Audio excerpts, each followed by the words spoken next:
What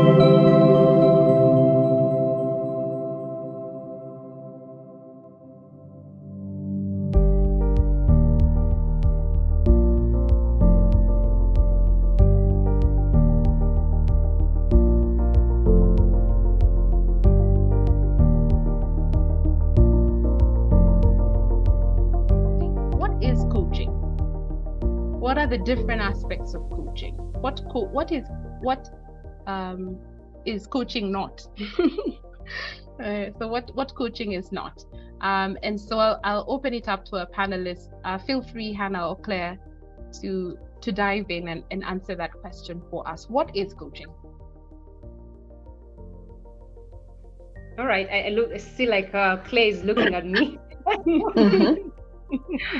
Yeah, I mean, coaching is a relationship, really. It's a relationship between a coach and the client, who in this case we call the coachee. And it's a professional relationship. I think it's very good to note that. I believe that human beings have great potential, and this potential is both personal and professional potential. But sometimes their minds are cluttered, or there's a lot of happenings in life that make people feel as though it is not possible to become the people they want to become. And so the coach is the one who comes in to help these individuals to unclog, to provide clarity, to look at difficult situations differently. And so that to help them know that it is possible, and to help them unleash their professional and their personal potential. So really, I like to say that a coach is your professional friend who's there to help you in the journey and to make things clearer for you. Wow, I think you put it in such an interesting way. First, highlighting that it is a professional relationship. It's about helping the client who you're in this professional relationship with to unclutter their mind, help them believe that they're able to get to that place of clarity and achieve the potential that they have. Claire, how would you answer this, perhaps differently, or ride on what Hannah has just shared? Yeah, thank you, Sarah. So just to build on that, I would say then that going by the theme of tapping into people's potential is the fact that each of us has that potential. And when you work with a coach, really they help you become the best version of yourself in whatever way that is possible, and even based on your goals as well. So a coach will use a variety of empowering approaches to really be able to help you, guide you to get to the solutions you want, to get to that place you want, to give you that clarity you need, and to empower you. So a coach will use such techniques as questioning, as listening, as challenging, as helping you to shift perspectives, as well as really helping you become more self-aware about who you are, what your strengths are, what your limitations could be, areas for development, and all that.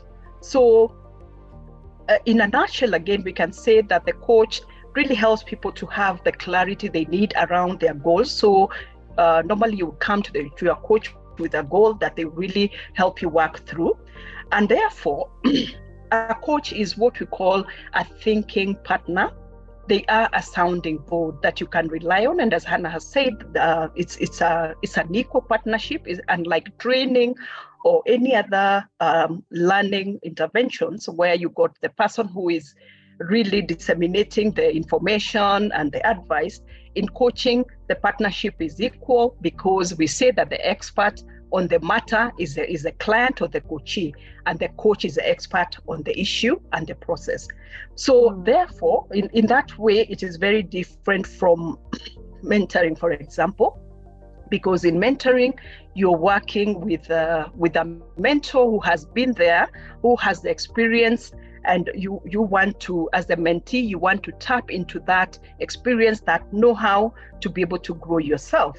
And when we look at training, on the other hand, is where you got the trainer there, or your facilitator, who is imparting the knowledge. They have a set agenda, they have a set curriculum that they are really running through with the aim of providing information and knowledge or change in behavior.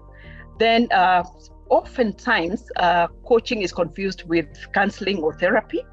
And we are saying really therapy is helping you deal with emotional issues, help you deal with issues from the past, and therefore you work with somebody who is trained in psychology or counseling or therapy to be able to help you deal with some of these issues, so that then you can be more effective in your life. So in that sense, coaching is different, because it is not the coach that tells you what to do. The coach does not advise you, but what they do, if I may use the analogy of a cup, the coaching is based on the premise that we have the potential, so our cups are full. So what the coach does for you is to help you draw out from that cup, so that then you can reach that potential or the goal that you're aiming to achieve. Yeah. Great. Thank you, Claire. I feel like you've just done a crash course on session 1 of of our program. Great highlights there. Great highlights there, and I really want to trust that the participants are catching on that coaching has to do, just based on what Hannah shared and what Claire has said, it has to do with drawing out.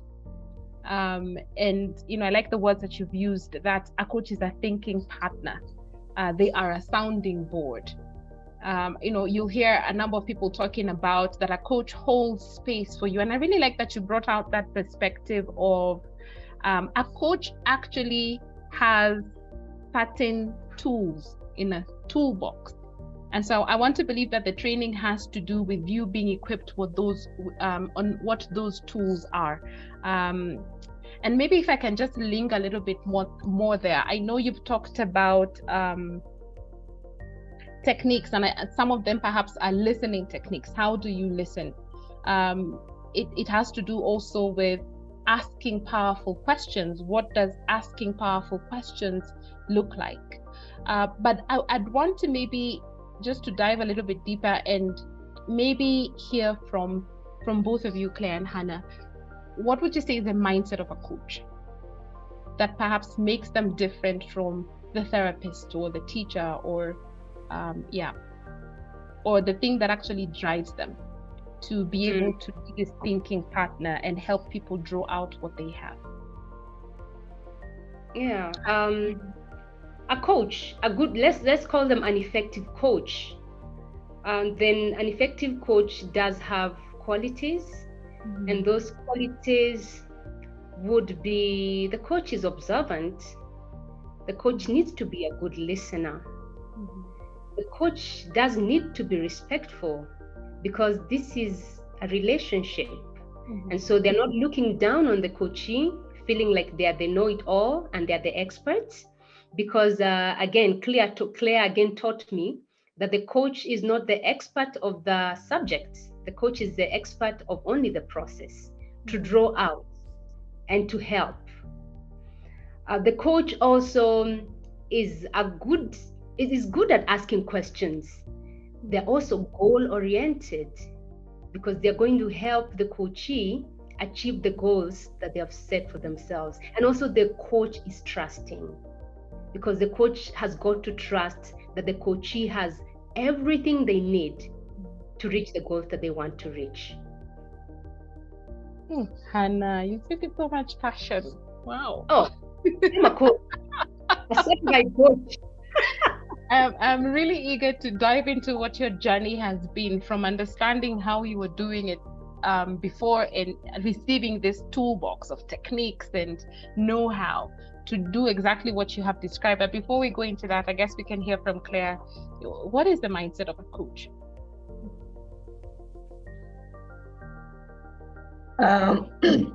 So adding on to what Hannah has really detailed there, I would say that a coach, first and foremost, has to believe in coaching itself, that coaching works. Because if you don't believe in that, if you have not tested it, seen the results, even for yourself, then it will be very difficult to offer that to anybody out there.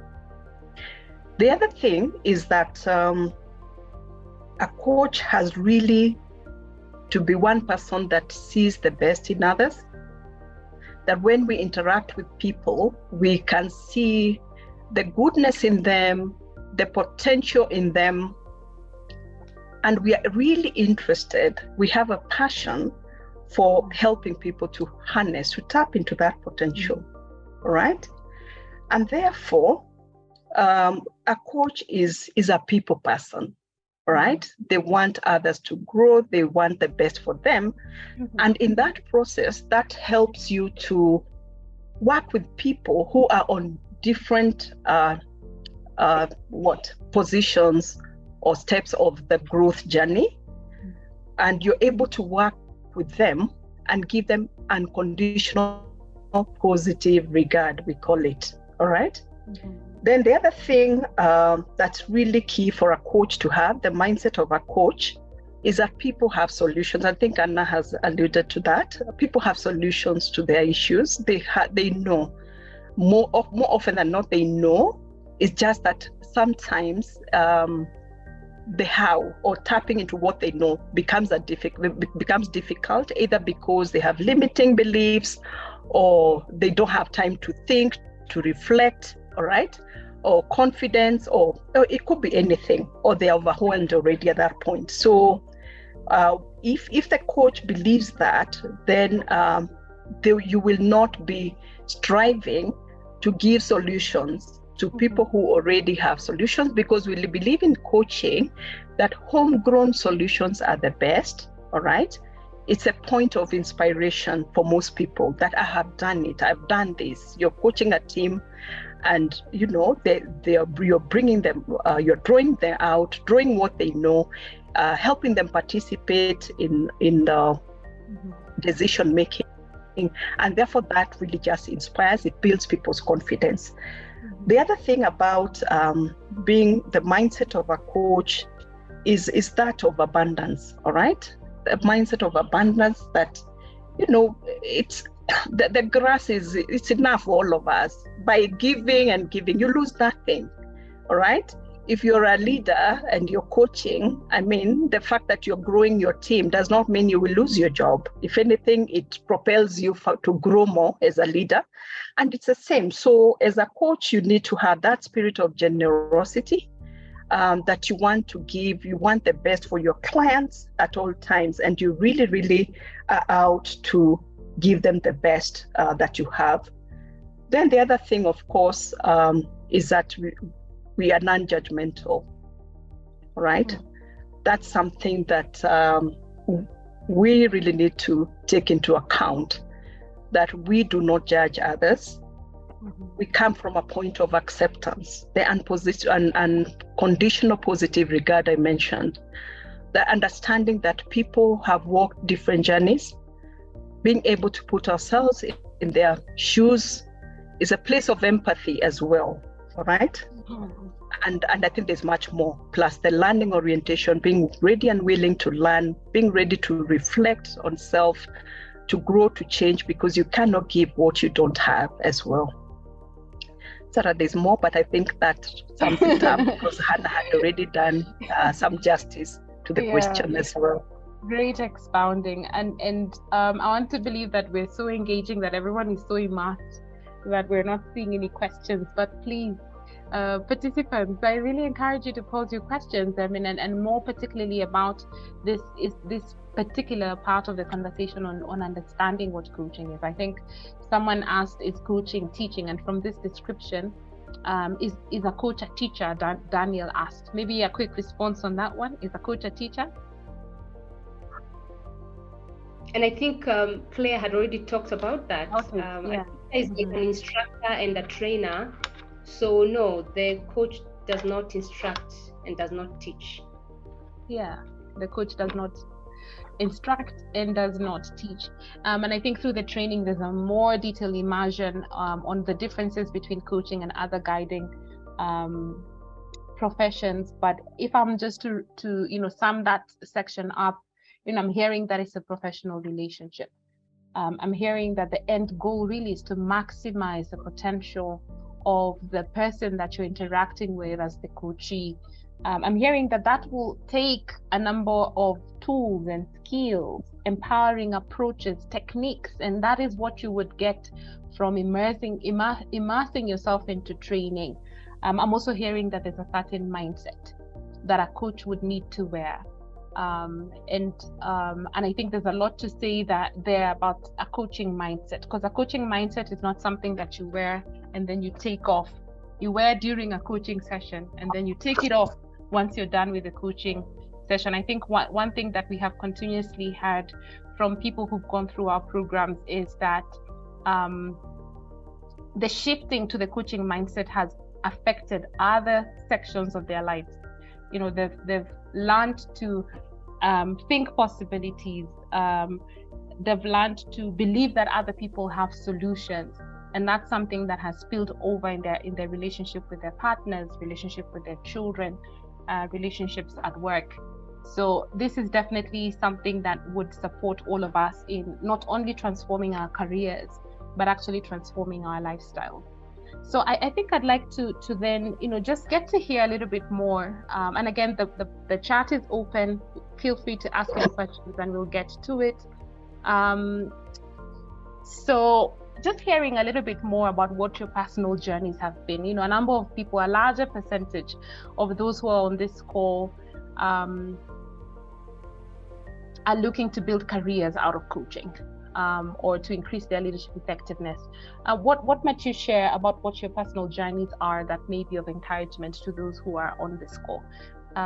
So I think we can start with Hannah. What has been your journey into coaching? What was before and what has it been like to date? Yeah, thank you very much, Sarah. My journey has been a journey. I've been a coach for 5 years now. So I started out as a corporate trainer. I am in learning and development, and I have been training corporates for probably more than 10 years now, slightly more than 10 years now. And I train them on soft skills. I train them on so many other things, leadership, management. And I found that every time I would go to an organization and train, I was really focused on talking to the person themselves. And I would always tell them to think about their own personal growth, because when you go and do training, I don't know in the group if there's anybody who's a trainer, it's like a 1-day thing, it's a 2-day thing. People sign those registers that they attended training, and then that's it. And then they keep saying these trainings don't work. It's about finishing the budget for the year. And so I was very concerned that we would go and train companies on the same thing every year, and you feel like you're not impacting them. So every time I would do a training, I always threw that part of how are you growing yourself? How are you setting yourself apart? How are you developing so that you're contributing more to the team? And so because of that, people started seeking me out on lunch breaks and tea breaks to say, Hannah, can you help me on my personal journey? I want to do more. I want to be unique. I want to brand myself, because I talked a lot about personal branding because it's my own, it's my journey, it's my personal journey. And these people that I would see later to talk to them about their own personal development, they started calling me coach. And so I started seeing on Facebook, Coach Hannah, Coach Hannah, Coach Hannah. I am no coach, but I went with it. So I went with that title, and I found that I was actually giving value.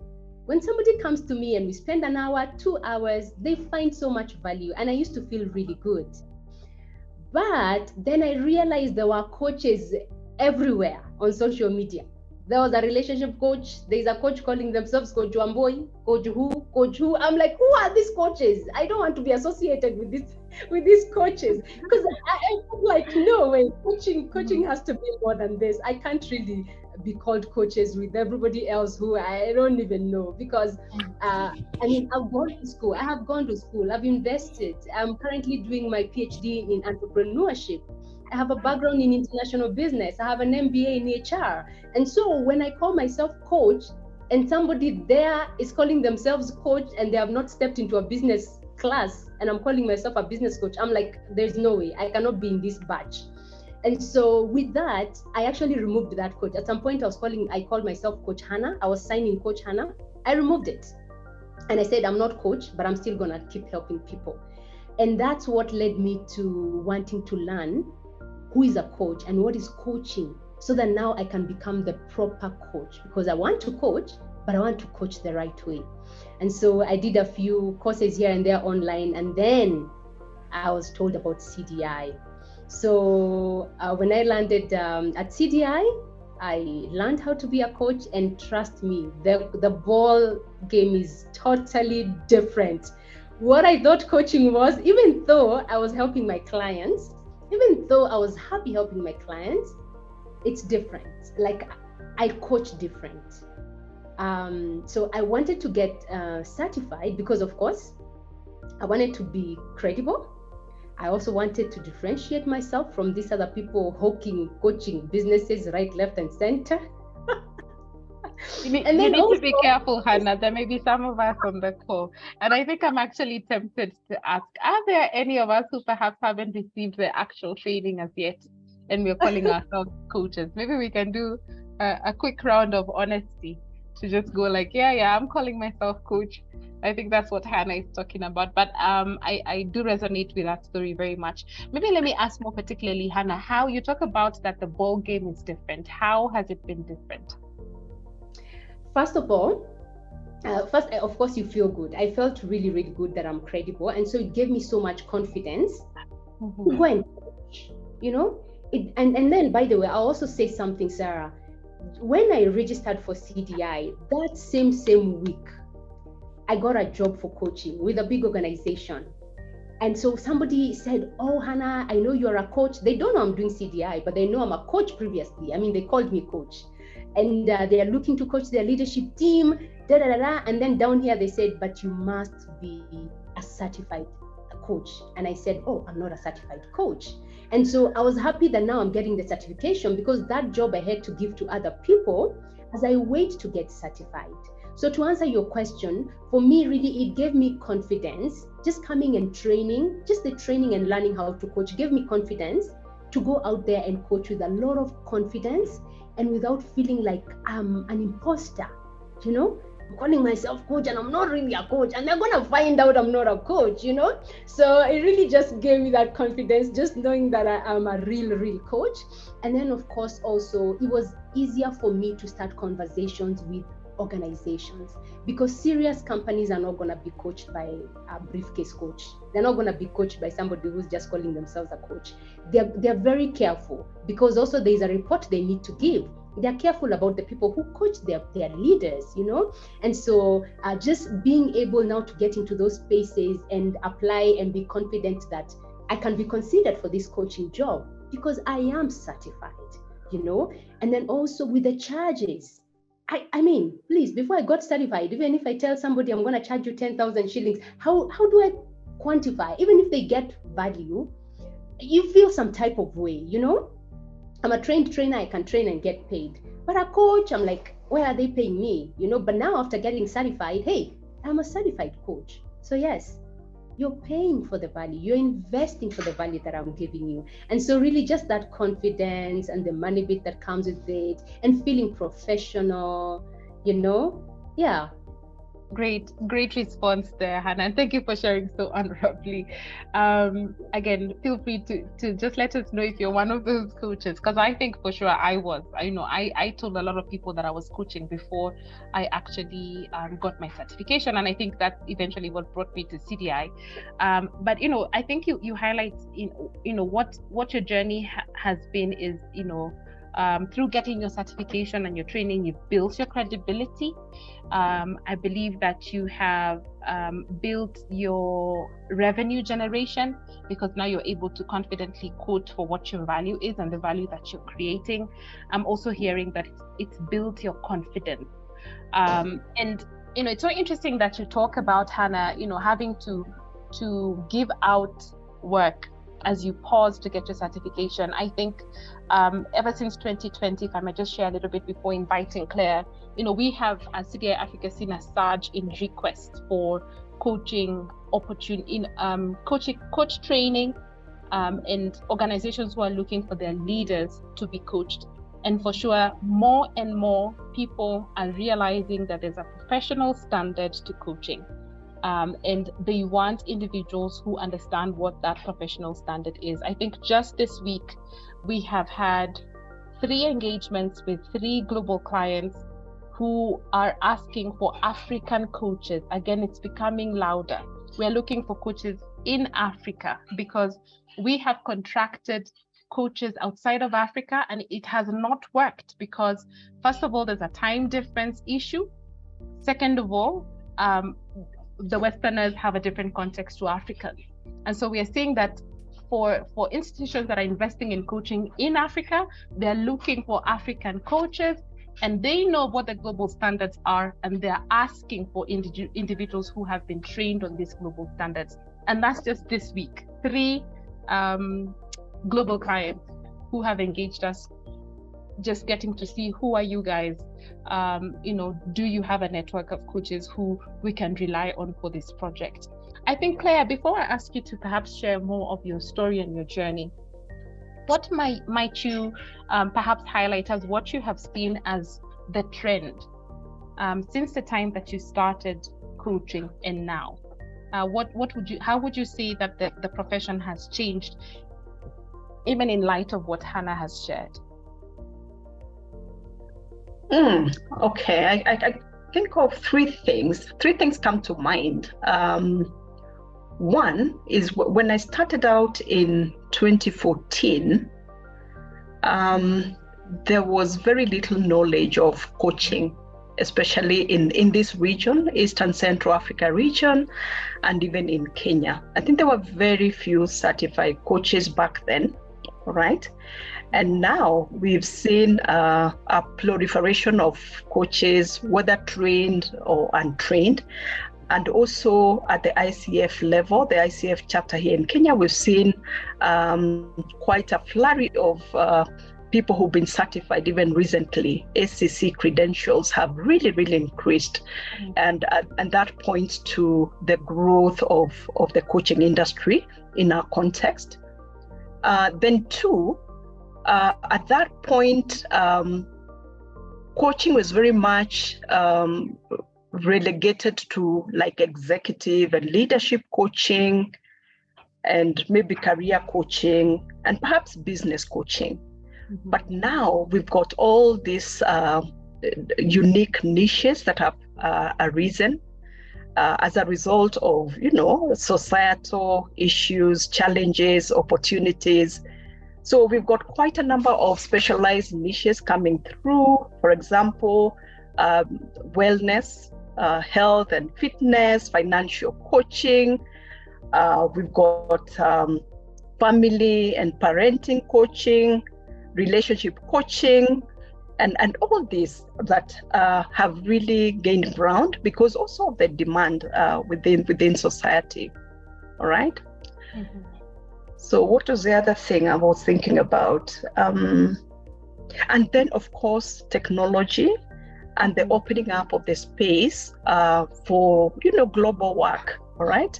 So increasingly after COVID, we've seen an uptick of coaching, even globally and locally. And because, the trend was for people to work remotely, people working from home.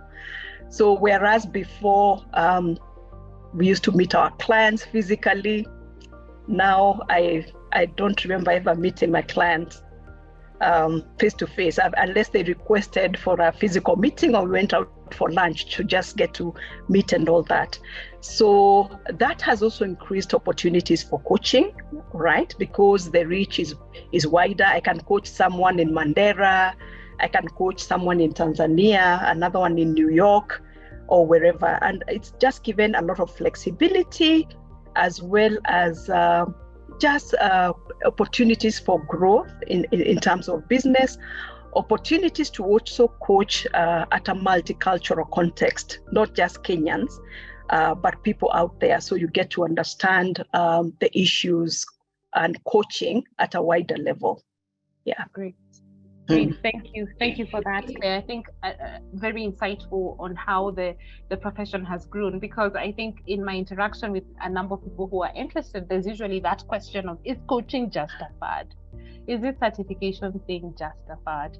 And I think just with me being here just at CDI-Africa for the past 3 years, I have seen the growth trajectory just within the 3 years. And I believe you've been in the field for even longer.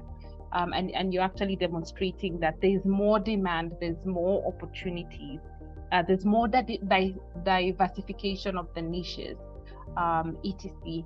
I think maybe, because you were to share about what your journey has been, maybe you're able to blend that, what your journey has been with what have you experienced or observed as the benefits of training to become a coach, perhaps training to become a coach, benefits of you training to become a coach, but then also what are the benefits to the coachee, just out of what you have experienced over the years. Okay, all right. So you'd like me to talk about my journey as well? Yes, yeah. Okay, all right. So my background is in HR and organization development, and my interest in coaching started with this international organization that I worked for. And while I was there, I used to see coaching happening. That's around 2009, but it was only for the really, really top leadership, like regional directors, very senior program managers and all that. And I was really, really interested. In fact, I used to feel jealous, like, why can't they extend it to us, So what I would do, I remember there was one regional program manager who was very open and all that. And I went to him and I said, look, when you're doing this coaching thing, you can practice with me. All right. So he would practice with me, and I really got interested. And I thought to myself, you know what? One day I'm going to be in this sector, but I don't know how. But one day I'll get there. Then fast forward 2010, I went on maternity leave. And when I was there, I just felt like I didn't want to go back to full-time employment. And I was very interested in growing, especially leaders, because as a HR advisor and a trainer for the region, I used to work with a lot of leaders on leadership development and working with their teams and all that. And I found that I was very, very passionate about that. I wanted to make an impact, but also under my own terms. So I resigned in 2012. And a year later, I started my own company, Vital Edge Consulting, and I met Aileen then. And that's how our journey with coaching started. So I started off as a career coach. And before that, I looked around for coaching programs. And the ones I came across were international programs. They were very costly. And I also felt that I wanted a local program that was contextualized to, our scene here. So I did that, went into career coaching and loved it. Meanwhile, I was still doing my HR consulting work. And I felt I wanted to do more. So I did another certification again with CDI. On organizational effectiveness. And after that, I got into the faculty for CDI as I continued with the coaching journey. Then at some point, I wavered a little bit because I was having problems with marketing and all that. And I kind of started feeling like, can I really do this coaching? All right. So I actually stepped back a little bit and did more of HR consulting. Then in 2017, I bounced back into coaching again. And this time with the realization that the mistakes I was making was, one, thinking that now that I'd become a coach, I needed to get rid of my HR, work. I was looking at them as silos. And I realized, what? Every experience, every knowledge I have is vital, and I can use it for coaching. All right. And I started to look at how can I connect this HR with the coaching? How can I connect the consulting with the coaching? How can I connect the OD with the coaching and the training? And it started to work. Then the other thing I realized is I was working solo. I was a solopreneur completely. And I realized for this coaching to work, I needed to collaborate with other coaches, right? I needed then to be more visible in that way. And therefore, when I started to do that, I found that it started to open up opportunities, even for collaborative projects with other coaches. I would have jobs here that needed more than one coach, and I would call on my fellow coaches to join me, training, etc. And I found that way of working has just been wonderful, right? Because this profession is growing, and therefore we need to work together, all right? So you asked me about the benefits, what I've seen, how has it been beneficial, especially to coaches. I would say, one, the people I've worked with, I've seen them transform, all right? Transform in the sense of just getting the clarity of what they want. For example, if it was to do with career, what do I really want to do? Do I want to transition? Do I want to get here? Or what do I want to do? All right.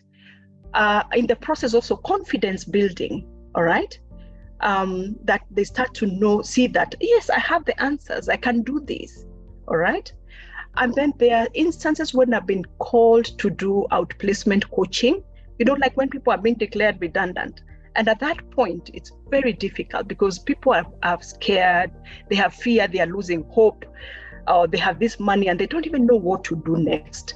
And I found coaching in those situations, bringing hope, helping people to chart the course for what they want to do next in their lives, helping people to brand themselves, to prepare for jobs, to prepare for promotion and all that.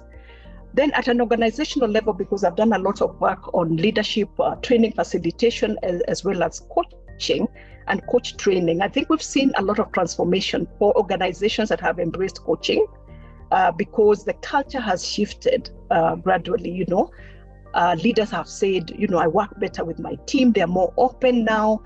Their productivity has gone up. I've seen several people being promoted from my team, and people are asking me, what is the magic? What are you doing with your team members?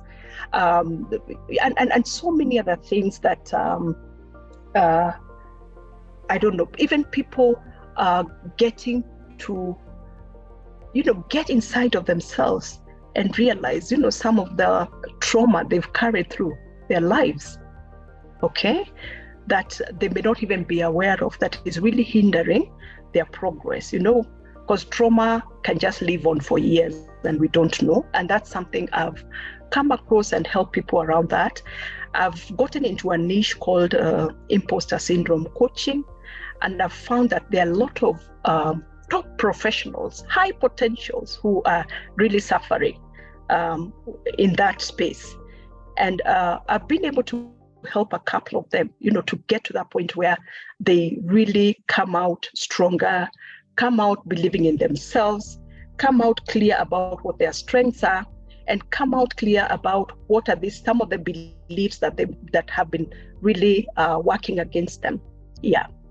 So self-awareness. Yeah. Wow, great highlights, Claire. I think I'd like to pause there and see if there are any questions at this point before we get on. But Claire, I think you highlight some really good points, some really good facts there. You've talked about how you actually pivoted on coaching as a transition career, there are quite a number of individuals who come and get the training to use coaching as a transition career from HR or from any other perhaps role. And I think a lot of time for people who have an innate desire to help people to move from their point A and point B, coaching has worked. And I think it's quite insightful hearing what your journey has been. And I think also just hearing what the benefits of coaching are is quite insightful. I think you highlight some niche markets. I think after question and answer, we can delve a little bit deeper on what are the niche markets? What are the opportunities of positioning yourself as a coach within the market, locally and globally? But let me pause there and see if there's anyone who would like to unmute themselves and perhaps ask a question in context of what has been discussed so far. And so that this is not as one-sided, we'd love to hear what your thoughts are. It could be an insight, it could be a comment, it could be a question that you have.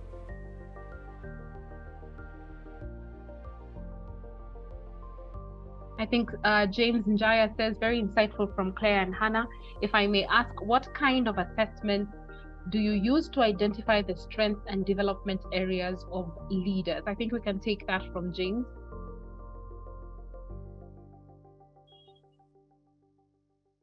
What kind of assessment? Okay. All right. So there are a variety of assessments. Some of them are just bespoke. Sometimes I do design my own checklist that clients can use to just say, okay, are you struggling with this or this or this or this? Just at that basic level. Then in terms of assessments, I've used Clarity 4D extensively. I'm actually an accredited partner with Clarity 4D, and I'm also trained to use that. So it's a powerful tool that I use for coaches as well, in our coach education classes, for my clients as well, and even for teams, for team effectiveness. All right. Then I've used Clifton Strengths Finder, Strength Scope, because lately the trend has also been, especially when I work with organizations, some of them really just want to focus on strengths and not weaknesses. All right. So there's that particular, there are those assessments that help with that. I've also been trained in CDI's own Global Coaching Index for leaders that helps to assess how well leaders are coaching, how well they're able to embrace the competencies, and even whether they are coaching. All right. And also to see at a team level how effective is coaching at a team level within an organization, as well as a leadership team. How well is the coaching working, and even overall as within the organization itself, what results are they getting? So there are those main ones and a few others that I've worked with, but those that I've mentioned are the ones that I really am looking at. And of course, there's emotional intelligence as well. That is also a key one, and we've got certain tools around that that are really helpful for clients.